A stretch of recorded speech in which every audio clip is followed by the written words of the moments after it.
程家面馆。坐吧，爸。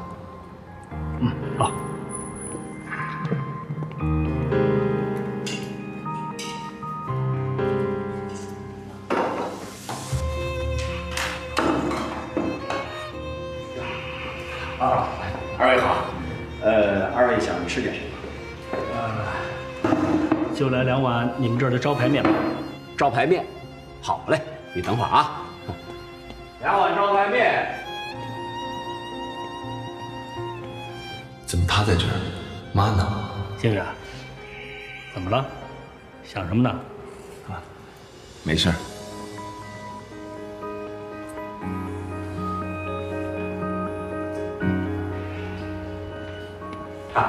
面来了。那这您呢？谢谢。好，谢谢。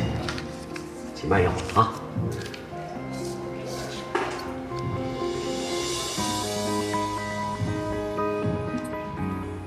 哎，老板啊，你怎么会做这碗面呢？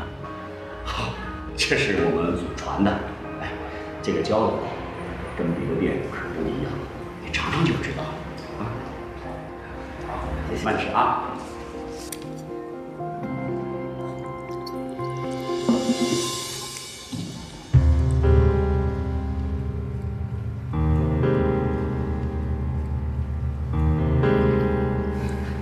陈家面馆，陈家面馆。哎，建宇，你来啦！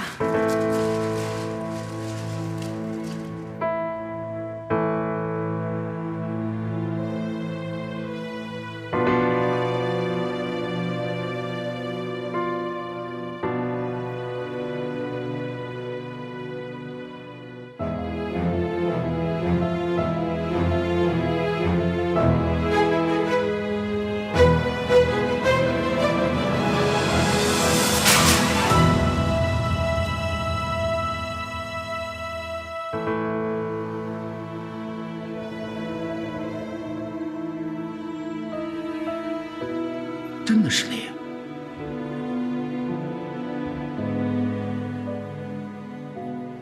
陈月，陈月，陈月，陈月。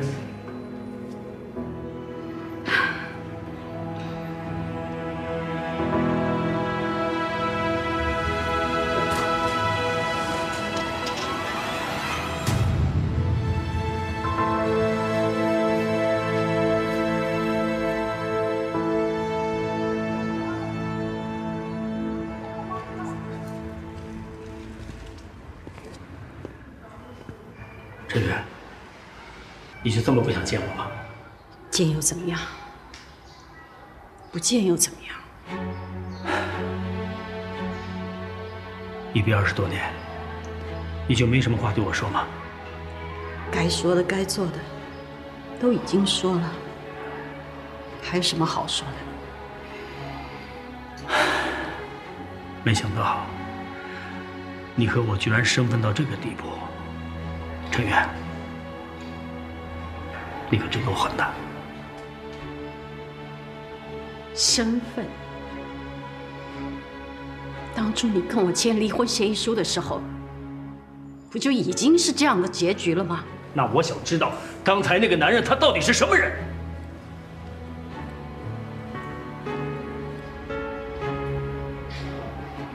这是我的事情，我凭什么要告诉你？凭什么？啊！凭我私下汉跟你离婚，3年后我才再的婚。我想知道我的前妻是不是和我一样，还是离开我之后很快就去找了别的男人？你到底要羞辱我到什么程度你才满意？我羞辱你？啊？陈月，我们2个之间到底是谁在羞辱谁呀？你到底凭什么这样跟我说话？你把我当成什么人呢？我把你当成什么了？陈月，当年我是那么的呵护你，那么珍惜你，那么爱你，你自己说，我把你当成什么了？那些都是过去的事情，我不想再去想。我现在生活得很平静，我不希望你来打扰我的生活。你真是这么想的？是的，我不希望你再影响我以后的生活。我明白了，我多年解不开的心结，我现在全明白了。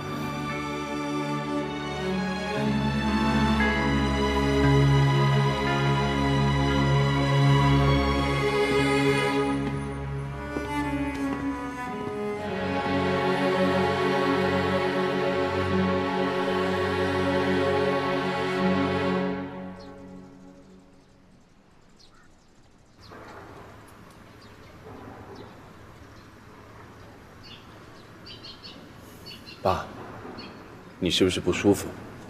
要不……杰宇啊，你今天真不应该带爸去那儿啊！对不起，我知道我这么做很唐突。那天我见到妈妈的时候，我也无法接受。可是，她毕竟是我的亲生母亲，她不配。她除了生下你，根本就没有尽到一个做妈妈的责任。爸，我明白你的感受，可是你有没有想过，妈当年离开的时候，她是有苦衷的。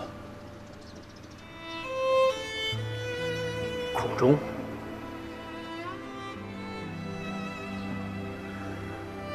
当年鼎丰冰凌破产。她抛下了自己的丈夫和孩子，跟另外一个男人在一起，这就是她的苦衷。爸，你误会了。妈离开以后就没有再婚，那个男人只是邻居，妈到现在还是一个人。谢宇，你说的都是真的？真的。而且还有一件事情我要告诉你。什么？妈当年离开的时候，怀了身孕，而且那个孩子，你还见过。我的孩子，我还见过。那，你的意思是，你妈妈当年离开我的时候，已经怀孕了？那她是谁呀？你知道不知道？哎，介宇啊，要是知道的话，你赶紧告诉爸爸。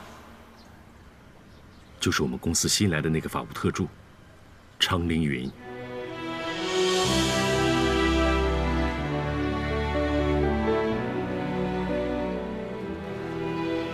昌凌云？不可能，这绝对不可能。爸，一开始我也不相信，后来我就查了凌云的出生日期，而且我也问过妈妈了。他也承认了，不可能，爸，你要是不相信的话，可以去做 DNA 的检测。爸，你没事吧？爸，你没事吧？没事。佳宇啊，你刚才说的都是真的吗？都是真的吧？你要是不相信的话，要不然咱们……我信。那你说，当年你妈妈既然她身怀有孕，她为什么还要离开我呢？这也是我疑惑的地方。我总觉得有其他的原因。但是爸，不管怎么样，你要是相信凌云是你的女儿，她从小跟着妈吃了不少的苦，我们应该尽力的去弥补她。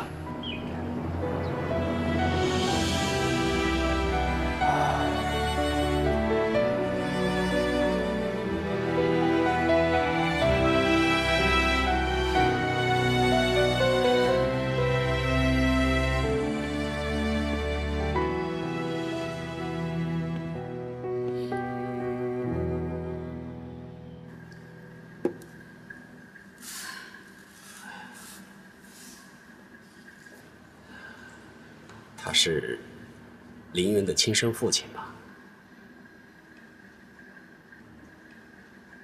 凌云他知道吗？我还没有告诉凌云。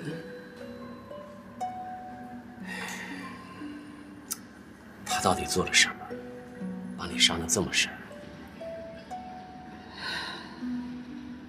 都已经过去了。我以为我这一辈子我再也不会见到他，没想到。这该来的，终究会来。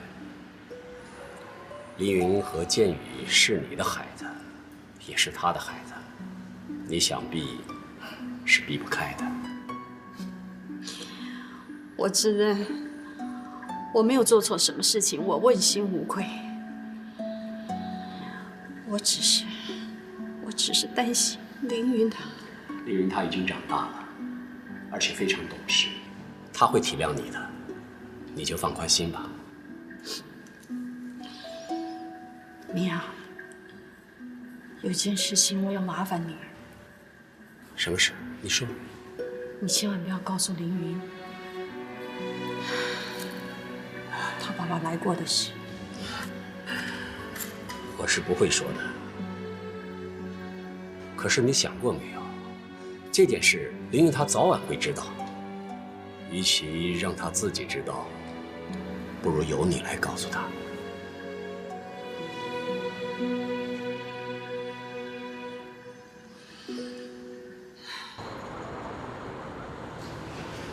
董事长，您要的资料。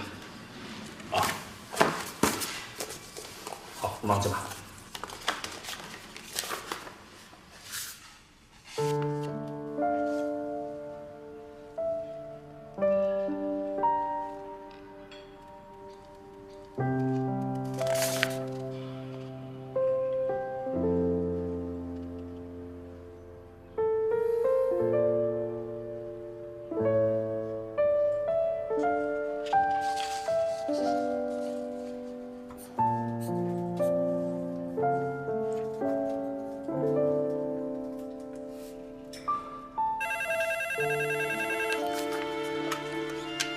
喂，您好。好，我马上给您发过去。就这样。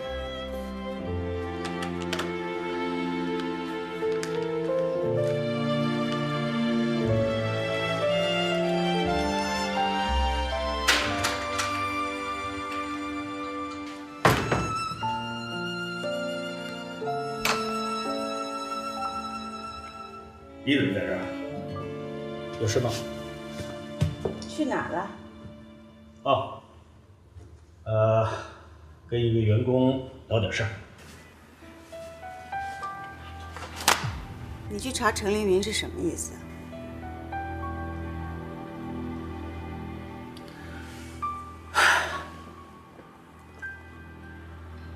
我今天有点累了，有些事儿咱们晚些再聊。不行，我现在就要知道，我现在就要你给我一个解释。你今天到底是怎么了嘛？啊，怎么这么就不可理喻呢？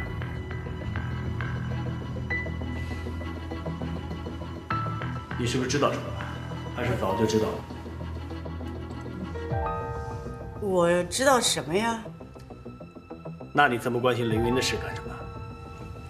哎，是你在关心他吧？我的丈夫对个年轻女员工过分关心，身为妻子的我想要知道，难道有错吗？行了，你别瞎猜了。我跟凌云不是你想象的那样。不是我想象的那样，那又是怎样？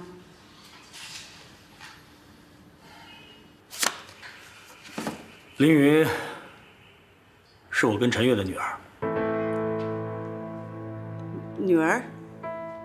你是怎么知道的？我也是意外才知道的。当年陈月跟我离婚的时候，我不知道她已经怀上了凌云，阴差阳错我才碰到了她，所以你就去见了陈月。你们都已经离婚了，你还去找他做什么？哎，你忘了当初是他离开你的。这些我都记得。但是凌云是我的女儿啊，是我施霄汉的孩子。是又怎么样？哎，你不会是想告诉我，你准备接陈凌云回私家吧？没错，我正是这个意思。我要把凌云名正言顺地接回司家。司小海，你会不会太过分了？我为你为鼎峰付出了这么多年，你现在问都不问一声就要把陈琳带回家，你把我当成什么了？一码事归一码事啊，你不要混为一谈。好歹我是你的妻子啊，你就这么不顾及我的感受，对陈琳有什么好？你就这么重视他的女儿？你别忘了，当年是我陪你度过顶峰危机的，我为你生了剑锋，为你照顾剑雨，这都是我，是我。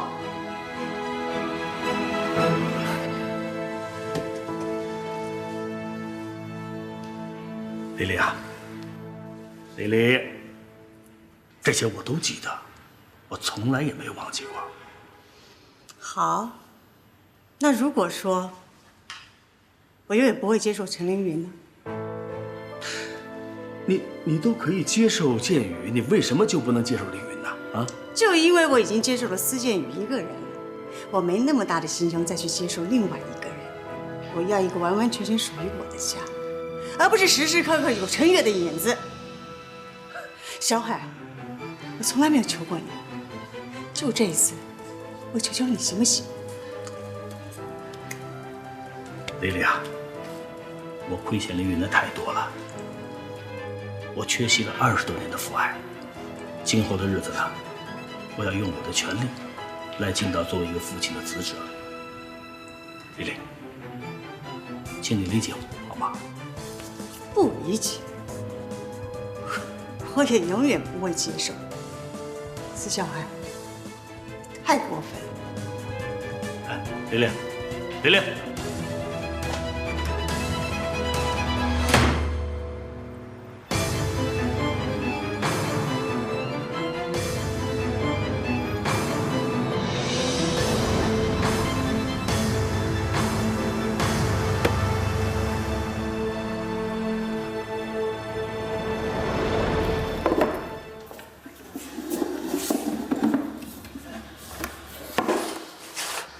妈，你怎么了？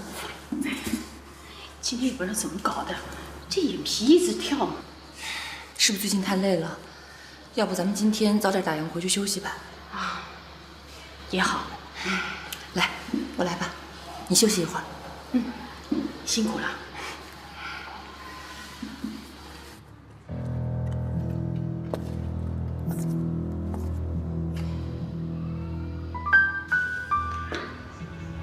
张离离，张总，你都已经离开这么久了，你为什么还要回来？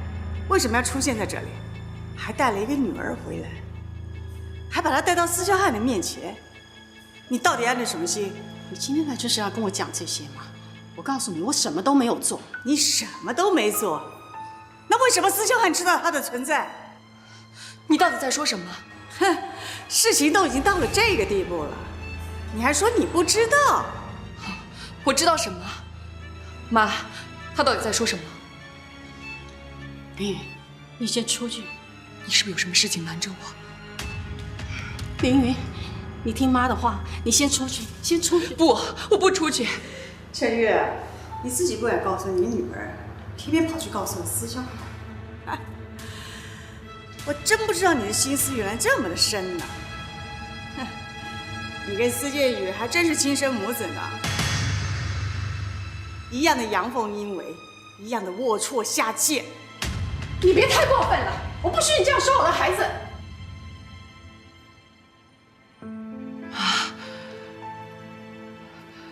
他说的是真的吗？凌云，司剑雨是你儿子，那你和司董什么关系？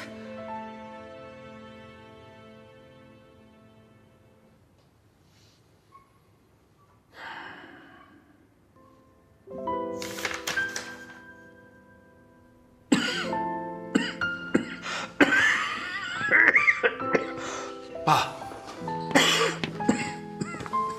爸，快点去。好，没事。爸，这晚上天气凉，我身体还没恢复好，早点回房休息吧。我没事啊，你先去睡吧。爸，有一件事情我要告诉你，阿姨去找过妈妈了。她去干嘛？那你骂她？我想，妈妈和妹妹一定受了委屈。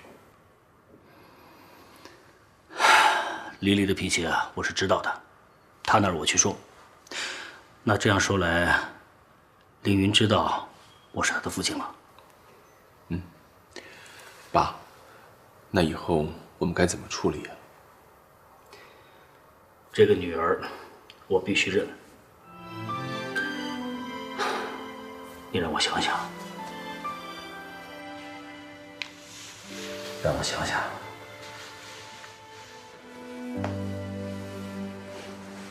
爸，对不起啊，我不应该在你身体不好的时候跟你说这些，惹得你心烦。这个不能怪你。自从你妈离开这个家，我这个心结一直都在。现在说出来了，心里反倒好受了。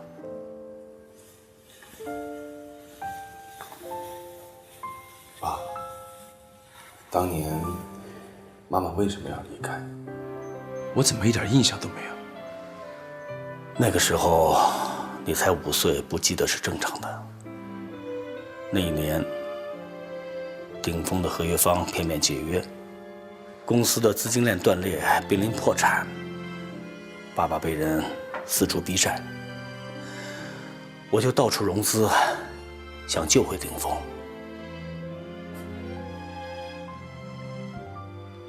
就在这个时候，你妈她留下了个信封，离开了我们，从此再也没有出现过。信封？里面有离婚协议书吗？一份签了名的离婚协议书。除此之外，还有一封信。他说他无法忍受如此之大的公司破产压力，所以提出了离婚。建宇啊，你妈妈她真是一个非常非常好的女人，她温柔、贤淑、善解人意。正因为这点，爸爸至今都没有想通，他为什么要离开我，离开这个家。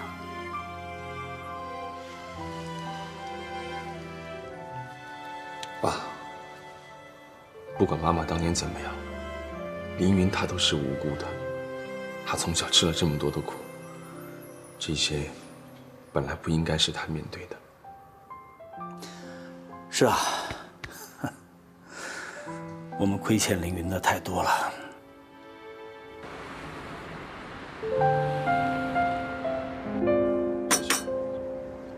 2位请慢用。找我有什么事？说吧。凌云，别叫我司总了。你知道那件事了吧？你是我的亲妹妹，跟哥哥别那么陌生好吗？之前你要辞退我，也是跟这件事情有关系吗？是，但也不全是。OK， 哥哥给你道歉，对不起，是我误会了。我以为你是曲明阳的女儿。曲叔叔一直很喜欢妈妈，但是妈妈没有接受他。我知道，这些事情我都知道，包括张黎黎去家的事情我也知道。他简直太过分了，我没想到事情会变成这样，让你和妈妈受委屈了。不过你放心，你相信哥哥，不管谁阻挠，我一定会让你名正言顺的回到司家。如果我说我不愿意回去呢？林雨，为什么？你不用担心什么。虽然爸爸没有原谅妈妈，可是他是很珍惜你的。爸不原谅妈，是他亲口自己说的吗？他有什么资格这么说？明明该检讨、该自责的人是他。你怎么能这么说爸爸呢？当年是妈什么话都不说没就走了，你知道爸爸有多痛苦吗？你知道那么多年他是怎么过来的吗？难道妈妈不是吗？这么多年来，我只要问起关于爸爸的事情，妈妈总是默默地掉眼泪。她的伤心，她的难过，你们有谁关心过？妈妈被毁掉的是她的人生，你们有什么资格指责她？就算妈妈她伤心，她难过，可是当年是她主动提出离婚的，是她抛弃了家庭，抛弃了幸福。你说什么？明明是爸爸提出离婚的，你怎么能让妈妈独自承受这么大的委屈呢？ OK， 林雨，我知道你很维护妈妈，可是你也不能扭曲事实，对不对？到底是谁在扭曲事实？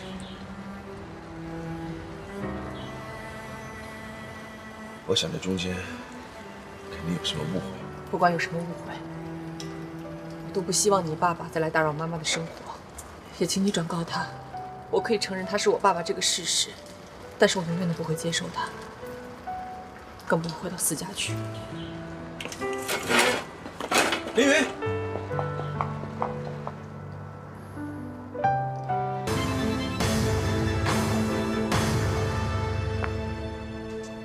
陈凌云。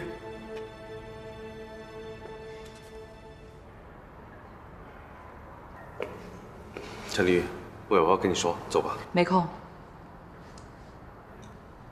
这是命令。今天休息，我不用听你的命令吧？这是跟你跟建宇的关系有关。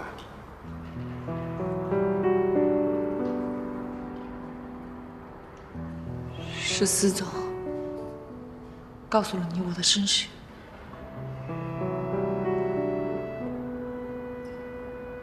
是我跟他说的。你告诉他的？你怎么知道？我也是最近才知道。当时建宇，他以为他跟你是同母异父的兄妹，所以我才去调查的。结果，你们所有人都知道了我的身世，却没有人告诉我什么。这不是重点，重点是……这怎么不是重点？ 凭什么我最后一个人知道自己的身世？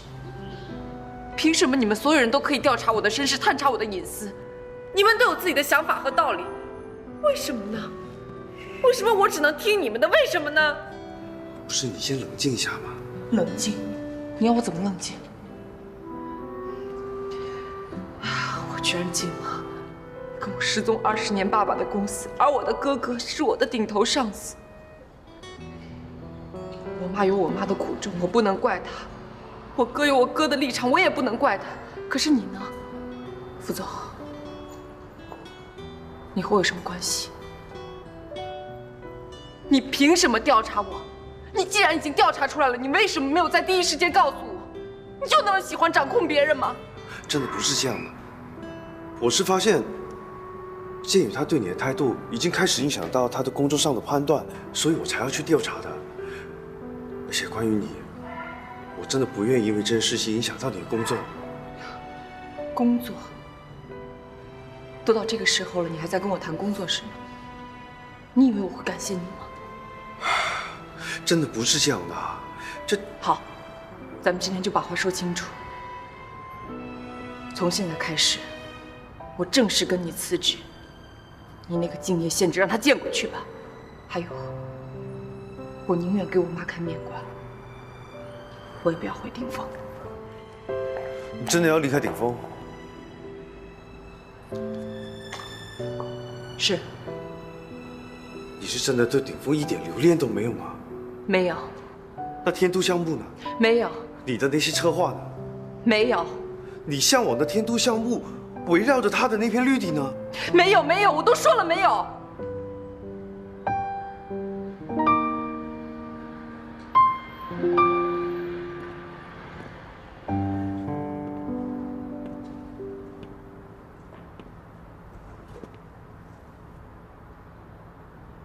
那我呢？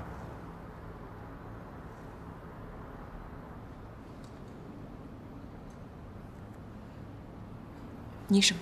难道你对我就没有半点留恋吗？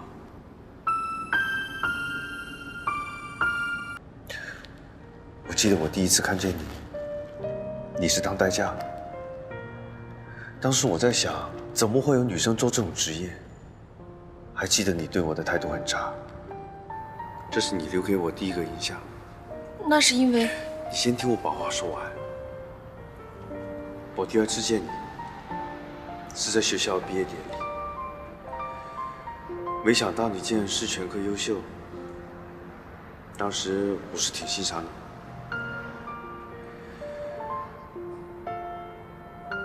后来，你跑到我们鼎丰来应聘，是我把你刷下去。因为我知道天都项目难度的确是太大了，外面有那么多的好工作，为什么你不跑到外面去呢？结果，你还是进来了。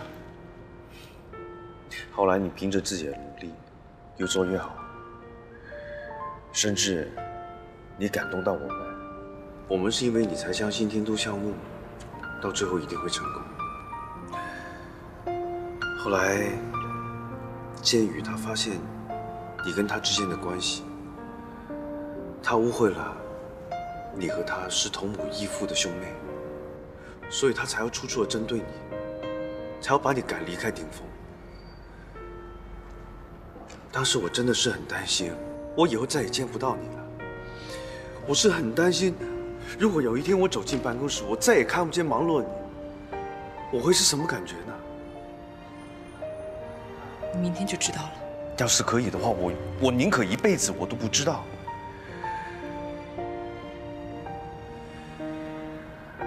之后有一天，你跑到我办公室来，你说你知道收走你办公桌的人是建宇，你很不高兴，你说你要辞职。我当时我真的很害怕，我害怕失去你，我害怕这一辈子再也见不到你了。虽然我们认识了短短几个月的时间，但是你已经融进我的生活里，我不能再失去你，所以你能不能答应我，不要离开？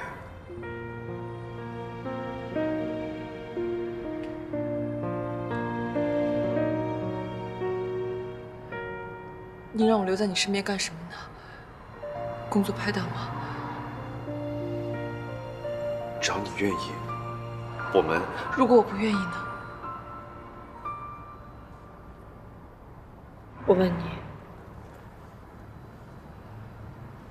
我是不是很想一个人？想谁呀？我自己。你怎么会说到他呢？我是不是很想他？我们能不能不要开启这个话题？你见到我的时候，是不是会想起他？我不愿意回答任何关于他的问题。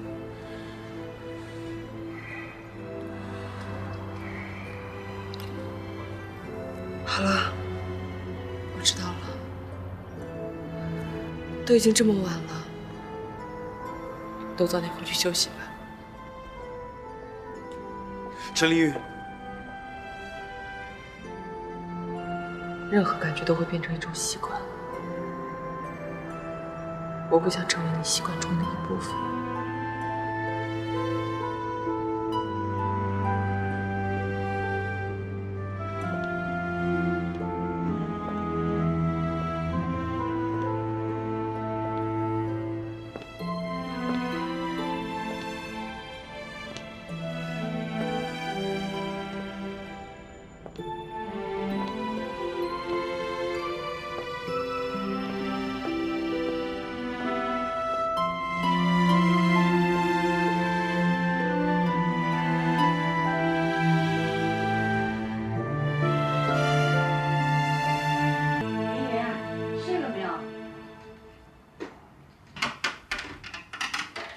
妈，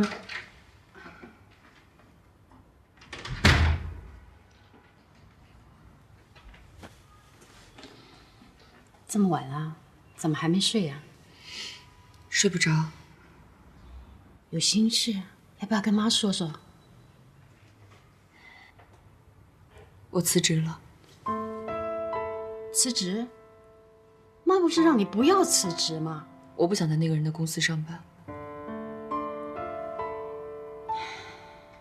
林媛啊，你在顶峰上的好好的，你千万不要因为妈影响到你的前途。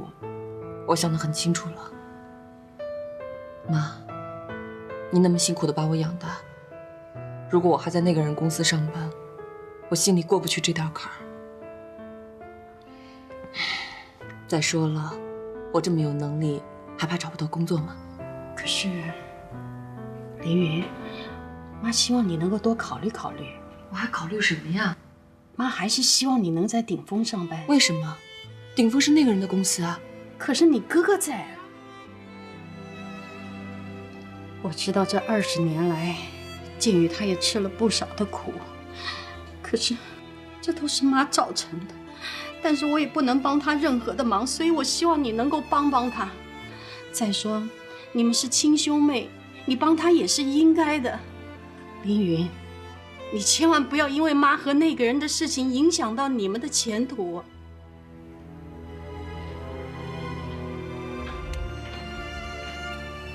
凌云，妈还要跟你说一件事情。还有什么事？雨眠，你能不能和你爸相认？妈，你在说什么？我知道这个要求很过分，但他毕竟是你的爸爸。再说，当时我离开他的时候，他并不知道有你的存在，所以妈希望你能够原谅他。是不是司建宇来找过你？没有，他没有来找过我。我不答应这个要求。你之前不是跟我说，我爸爸不在了，我就永远当做没有这个爸爸不就行了吗？我装作不认识他不就行了吗？凌云，你别那么固执好不好？说不定他会是一个好父亲呢。妈，你到底在说什么？你知道吗？凌云，就算妈求你，妈求你，你再听妈一次的话，行吗？我长这么大，什么时候没听过您的话？可是您现在让我去认他，难道你也看上他的钱了吗？你怎么会这么说妈？难道妈在你的眼里是这样的人吗？那你为什么要让我去认他呢？他有资格当我的父亲吗？不管他有没有资格，他就是你的爸爸。我可以不认，但你不行。凌云，凌云，你去哪儿？家里太闷了，我出去透透气。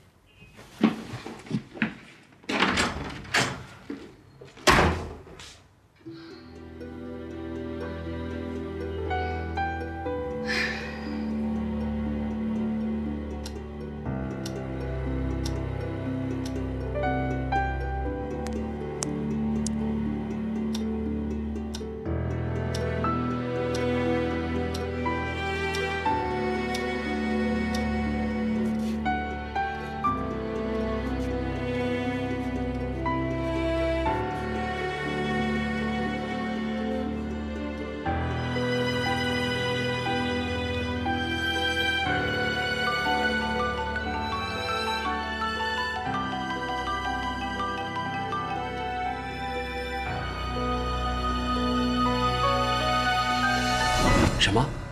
都出去2个多小时了。是啊，我到处都找不到凌云，怎么办？怎么办？常阿姨，您怎么能逼凌云去认那个人呢？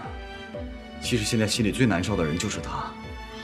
我知道，可我也是没办法嘛。你实话跟我说，是不是施建宇让你这么说的？哎呀，你糊涂啊！心里想着儿子，就没有女儿了。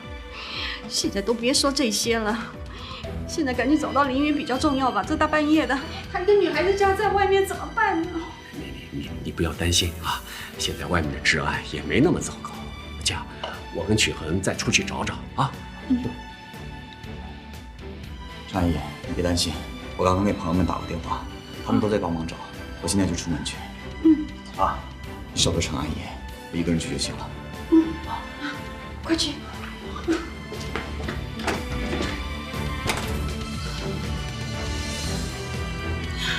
是我不好。好，别担心了啊。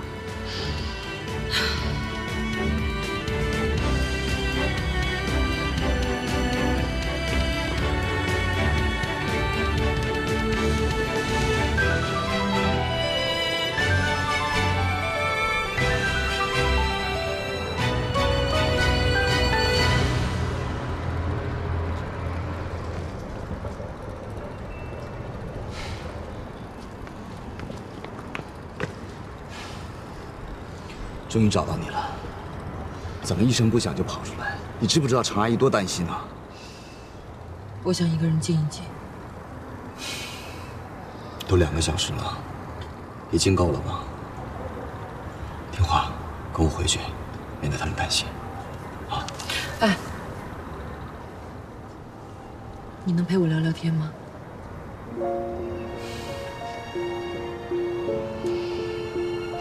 这件事情，我是不是做得很不对？你是说，常阿姨让你认父亲这个事？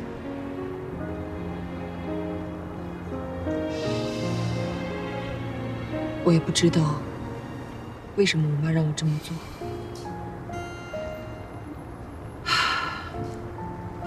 我记得小的时候，我们家真的很穷，我妈的身体又不好，我天天蹲在家门口，等啊等，就想等我爸的出现。可是我等来等去，都等不到他。你知道每一秒都失望的感觉吗？20年了，他从来都没有找过我们母女俩。其实我不在乎他是什么身份、什么地位、有多少钱，以他的能力要找我们母女俩太简单了。也许他真的把我们忘了。我妈现在让我去认他，难道仅仅是因为他是我雪原的爸爸？我真的不能接受。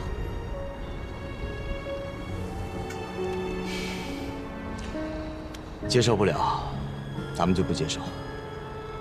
傻丫头，你不是一直想出国进修吗？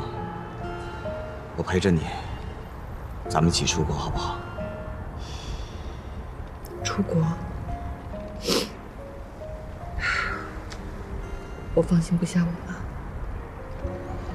放心吧，常阿姨有我爸照顾着，说不定我们不在，对他们来说还是个好事。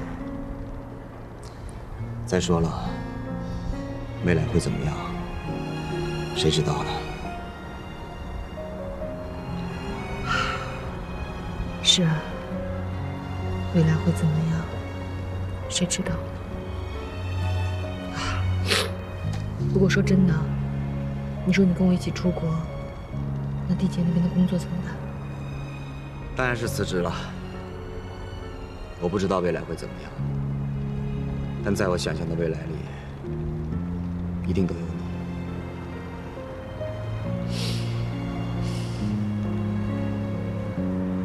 不过，在这之前，你是不是也应该考虑一下常阿姨的意见？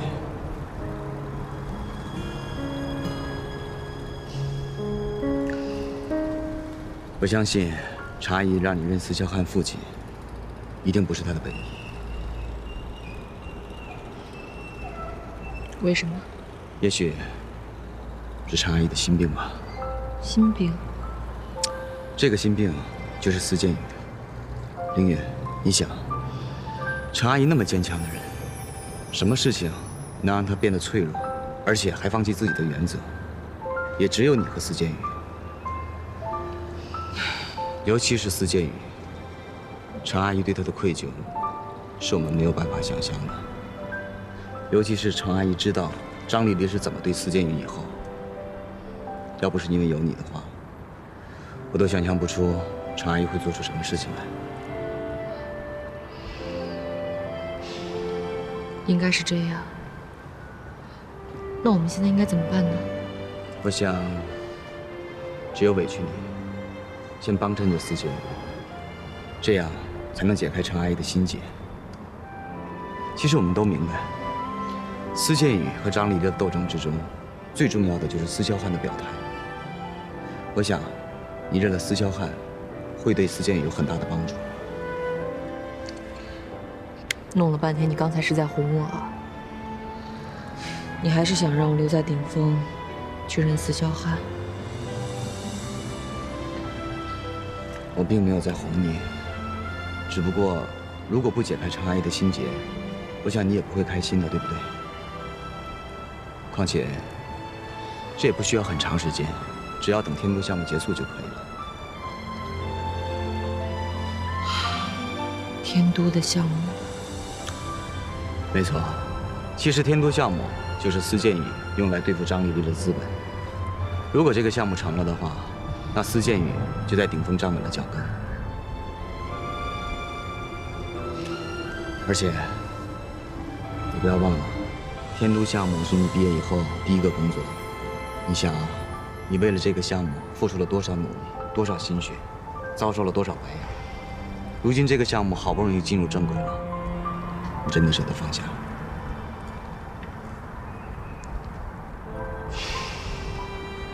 你说的对，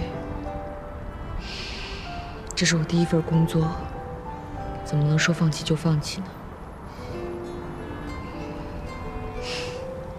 谢谢你的提醒。这就对了。只不过如果我留在顶峰的话，到时候你在和不在都已经不重要了。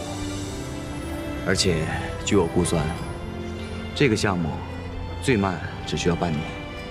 半年？够吗？绝对够。我等得起。你呢？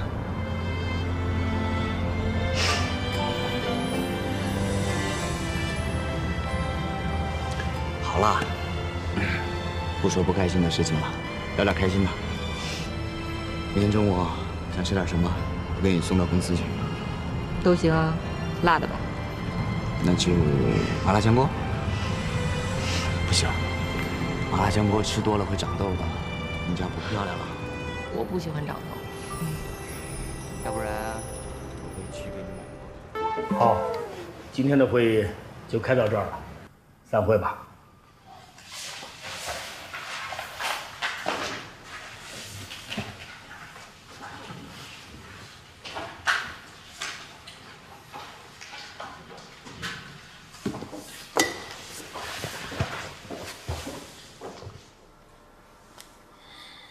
司董，你叫我什么？司董。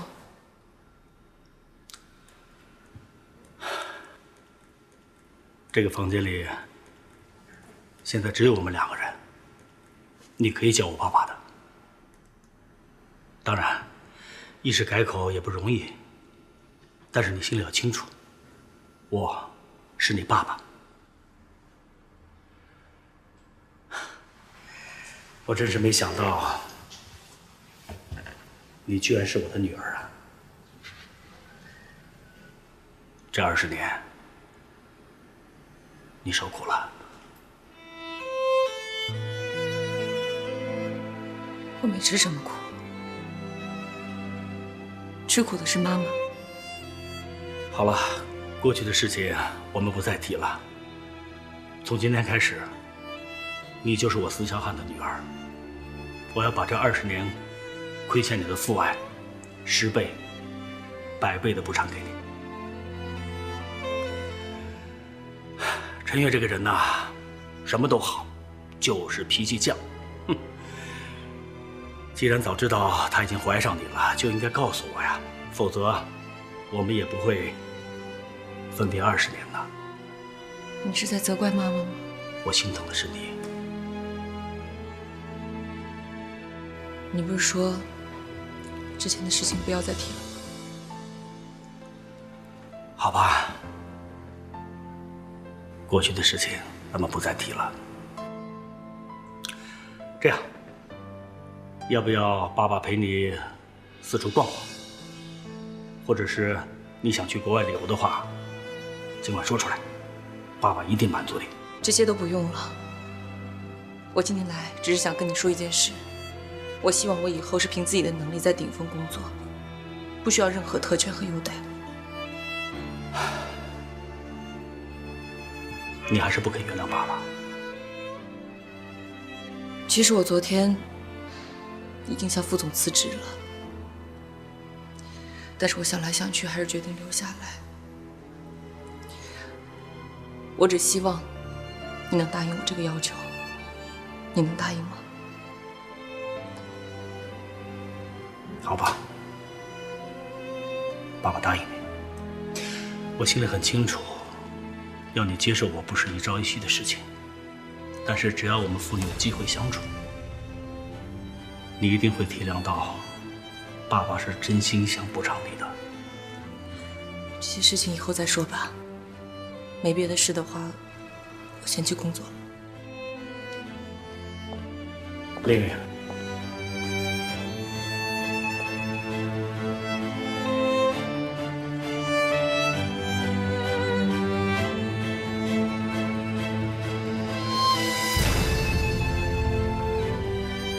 能给我一个拥抱吗？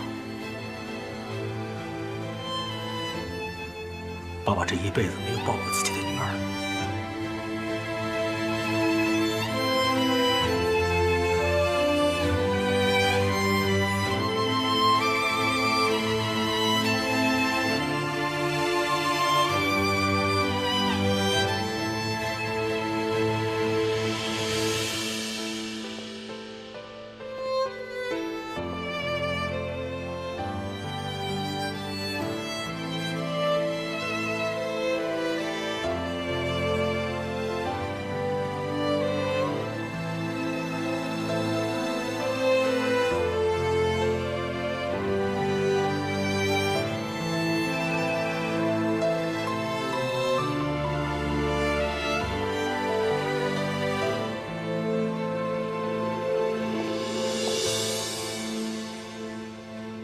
好感人的场面啊！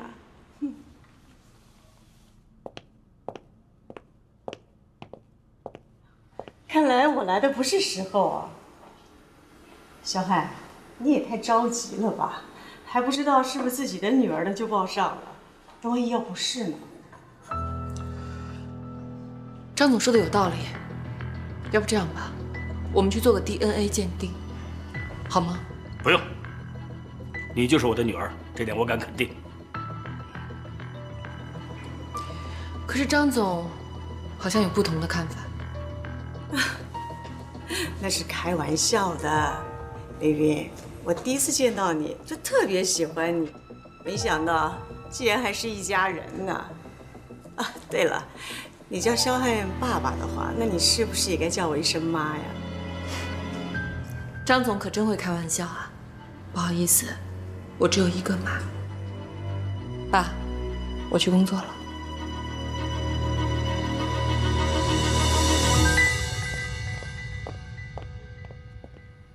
这就是你认的女儿啊，没大没小的，你该好好管她了吧？什么叫认的？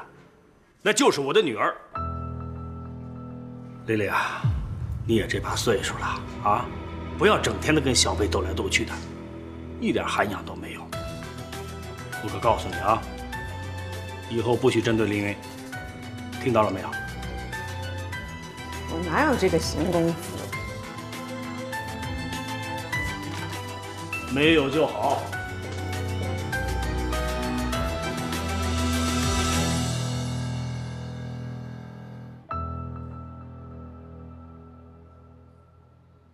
这是我的办公室吗？满意吗？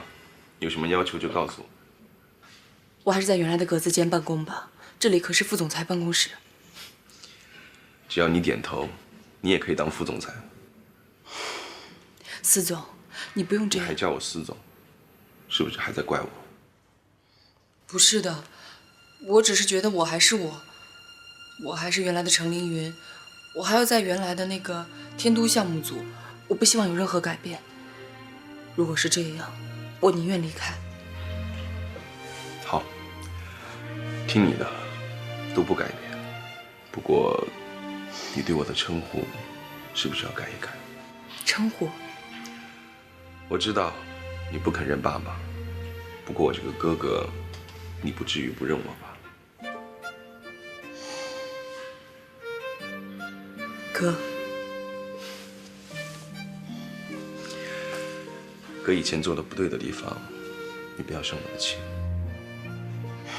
我没有生你的气，我只是希望你有时间了多看看妈妈，她真的很挂念你。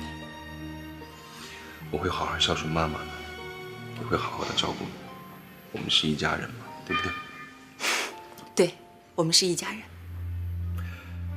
不过你要防着张丽丽，我怕她会针对你。你放心吧，我一定不会让她抓到把柄的。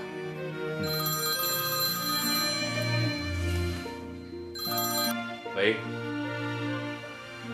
一泽，太好了，那咱们中午一块吃个饭吧，我带林云一起过来。行，好。一泽和银行那边也谈妥了，中午一起吃个饭吧。对了，你还是和以前一样，多和一泽沟通沟通。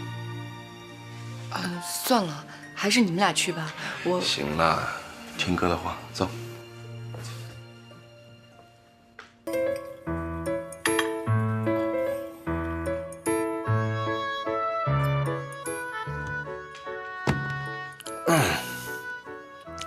林云，你和一泽先认识了吧？是啊。你看，你们多有缘分呐，既是校友，又是同事。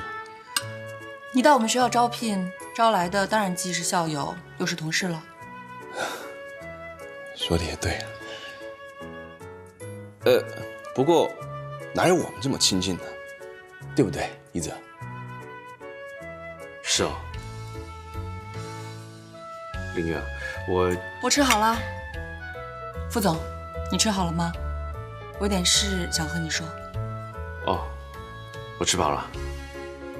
哦，哎呀，我今天好饿，要不你们先聊吧。我在门口等你。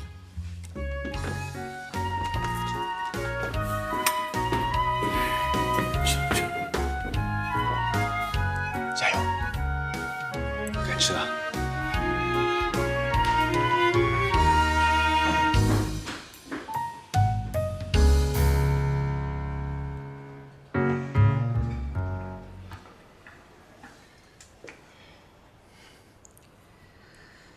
你是不是觉得很奇怪？奇怪什么？我为什么没有辞职，又回来顶峰上班了？所以重点是到最后你还是在啊？没错，重点是回来了。所以说你回来是帮建宇。那这么说，我们的想法，我们的思路还是一样的。我今天想跟你谈一些工作的事情。说吧。我跟司小汉已经谈过了，让他在工作上不要对我有任何的优待和特权。我希望你跟平常一样，严格的指导我，不要有任何改变。还有，最近发生的事情，我们都忘了吧？你说的是什么？你知道的。都忘了，什么都记不清了。那太好了，以后请多多指教。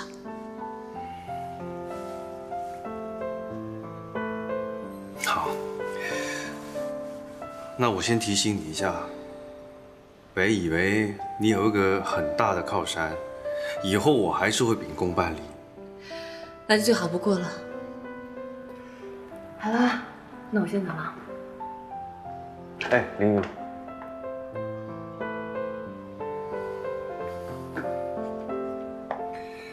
怎么了？其实你有没有想过，虽然司董从你爸爸，我知道这是你的家务事，那我也没权利去管。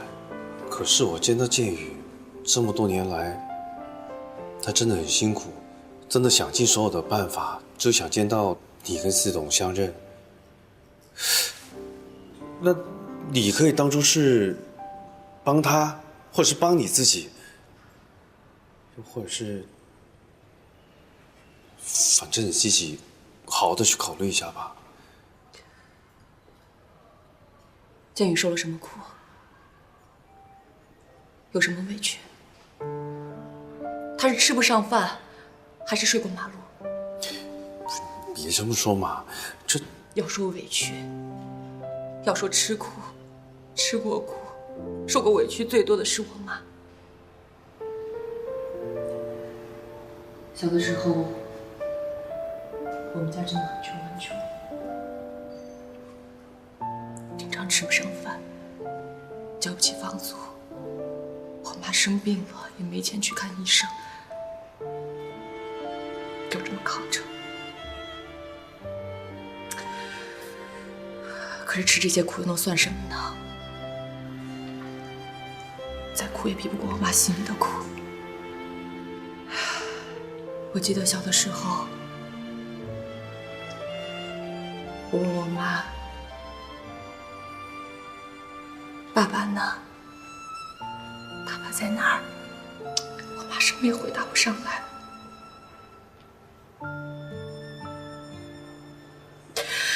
总是躲在角落里默默的哭。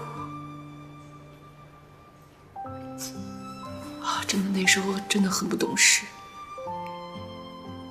我现在才知道，是那个人伤害了我妈。20年来，我妈没有嫁给别人，而他呢，弃儿环绕。你让我怎么去认他？或许他是另有原因。他还能有什么原因呢？我只知道，在这个世界上，我妈是我唯一的亲人，我要照顾她，保护她，我不能让她受到一点点的伤害，一点点都不行。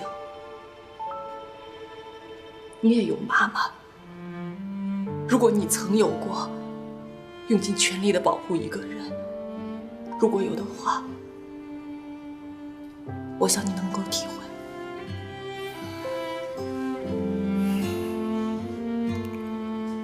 我当然能够理解。其实我觉得全天下最伟大的人，其实就是妈妈。她那么辛苦，想把我们养育大、拉扯大，无怨无悔的受尽痛苦、受尽折磨，为的就是希望我们能健康的成长。所以真的，全天下最伟大的人，就是妈妈。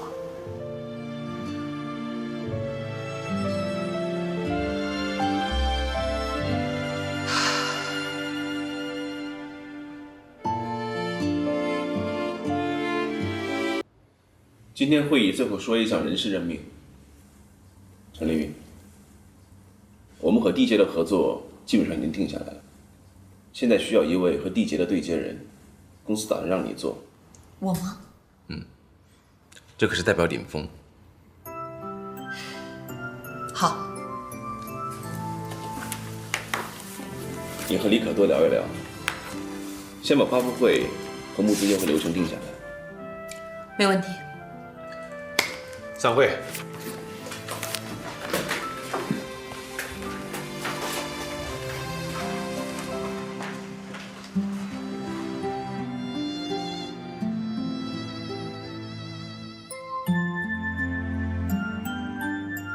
我知道我很帅，你也不用这样看着我。你就这样任命凌云啊？她是我妹妹嘛，我肯定要照顾她。这只是其中一个结果吧。最近我爸特别关注凌云，让她来负责这一块，张丽丽不敢动什么手脚。那所以说我得把你这份心思好好的去告诉他吗？不必了吧，我不希望他知道这么多。好吧，但我只是担心，他要是到后来发现了，会不会觉得我们是在利用他呢？没这么严重吧？只是个工作安排而已。你挺关心我妹妹的，你要真喜欢她，就去追她，我支持你。我是喜欢你妹妹，我会好好的去追你妹妹，跟你有什么关系？别人八卦，真是。还看？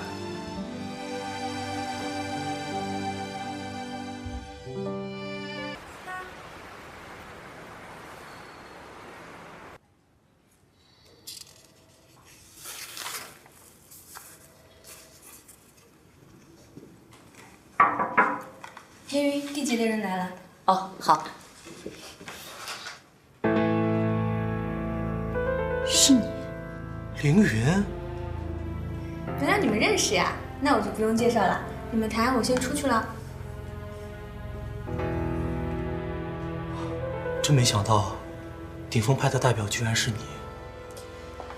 坐吧。我们今天呢，主要是讨论一下发布会和晚宴的流程。凌云，我觉得我们之间，现在是工作时间，我们还是谈工作吧。这是我们明天的流程，看一下。好，那我们先谈工作。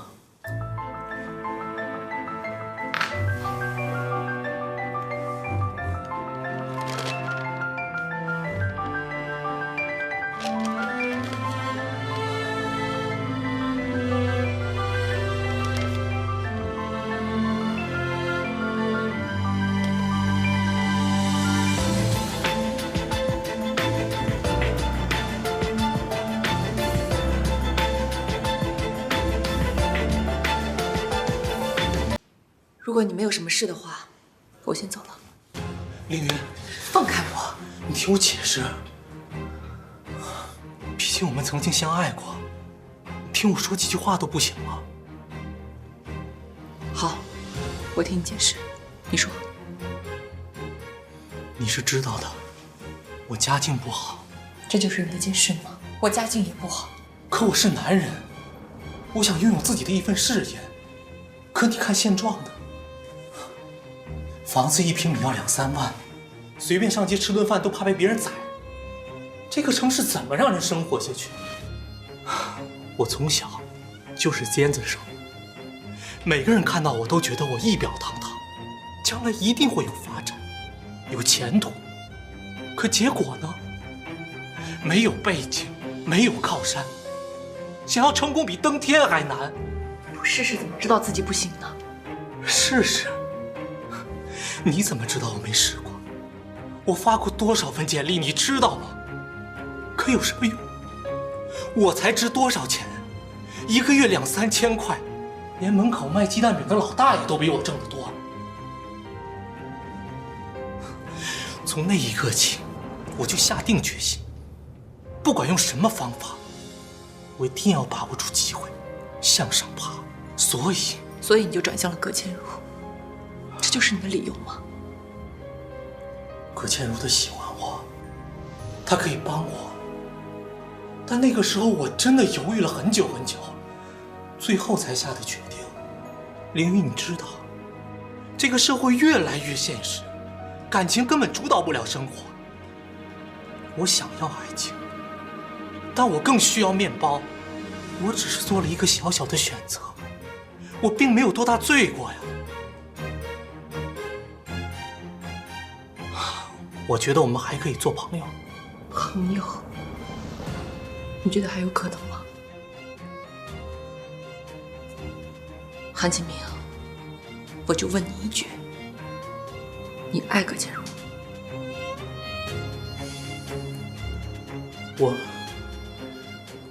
只要葛倩茹一直帮我，我愿意一直陪在她身边。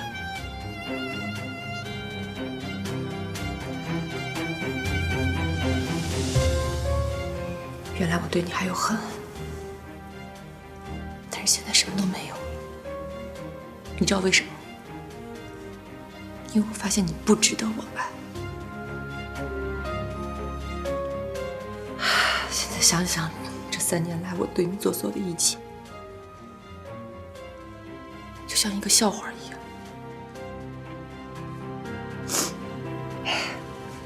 觉得咱们以后没必要见面了吧？凌云，我说了这么多，你还是不肯原谅我，对吗？觉得原不原谅还有意义吗？因为你是一个表里不一的人，因为你可以为了钱不择手段，这样的朋友不值得我交。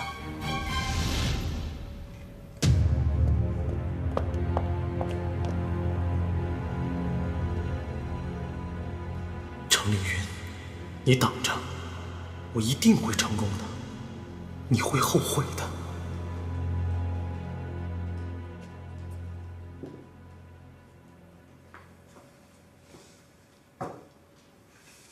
你怎么一个人在这儿？副总，我是来对接发布会的事儿的，我已经谈好了，我现在就走了。再见啊。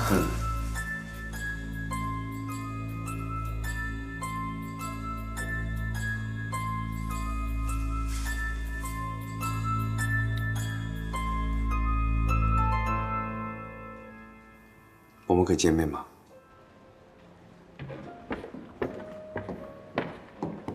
欢迎光临。这儿。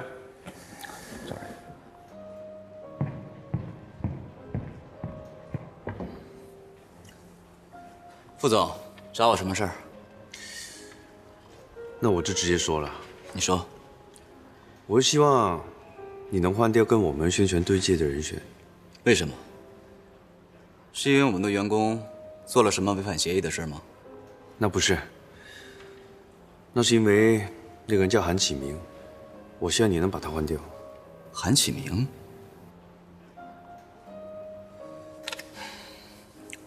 副总，我们和鼎峰是合作关系，并不是上下级关系。既然我们的员工没有做过违反规定的事情，那你直接插手我们的人事安排，是不是觉得有点不合适啊？那要是我说我们鼎峰派出来对接的人选是凌云，凌云？你们不是有专业的人选吗？我们公司安排人手，应该轮不到你来插手吧？是不是韩启明对凌云做了什么过分的事？这也不是，只是他跟他之间的关系，我想你都应该知道了吧？我不希望因为他们之前的关系影响到我们的合作，这也不是我们这个项目当初开始的时候的初衷。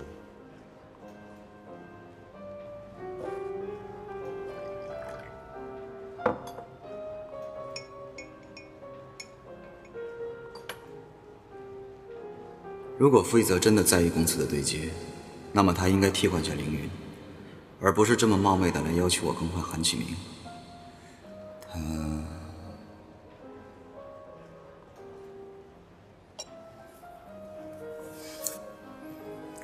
看来傅总对凌云很关心。对下属关心是很正常的事吧？这事情我交给你来办了。我会考虑的，不过是从公司的角度出发。不管怎么样，我只希望能把韩启明换掉，毕竟这是对凌云好。我也不希望因为他们之间的关系影响到我们之间的合作。来，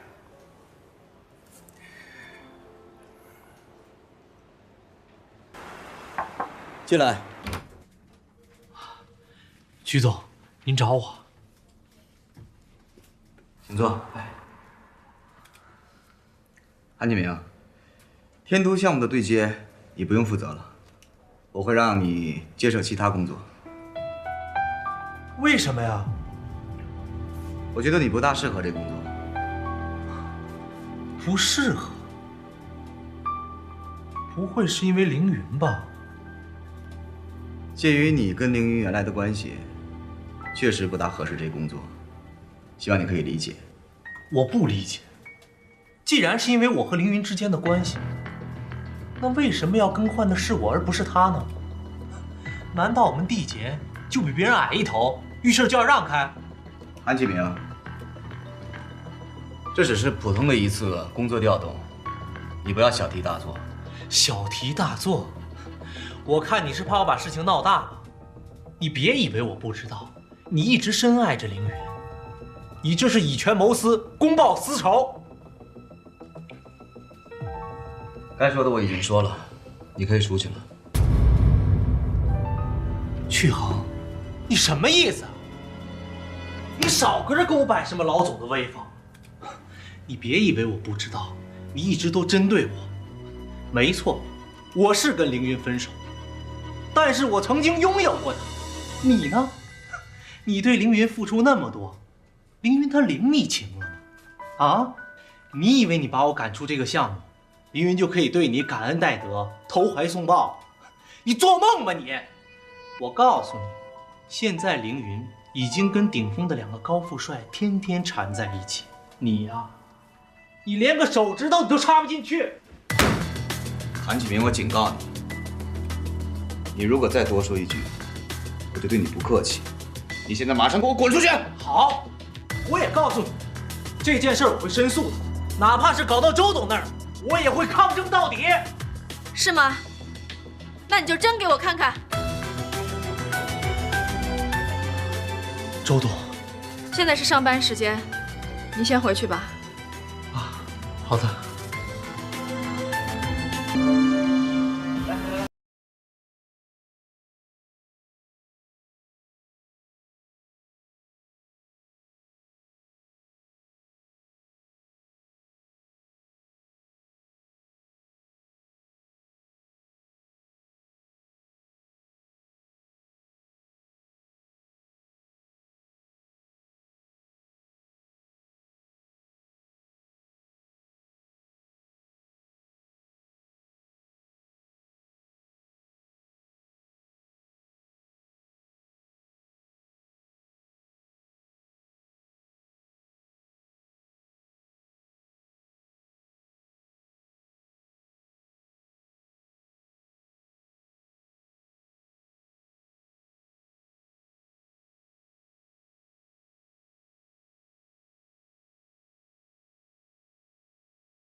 周总，你笑什么呀？我说错了吗？我跟你说可以，可你得撑住了呀。你什么意思啊？我呢，在他们董事办里安排了一个人，今天下午我才得知一个八卦。八卦？顶峰的程凌云是司霄汉的私生女。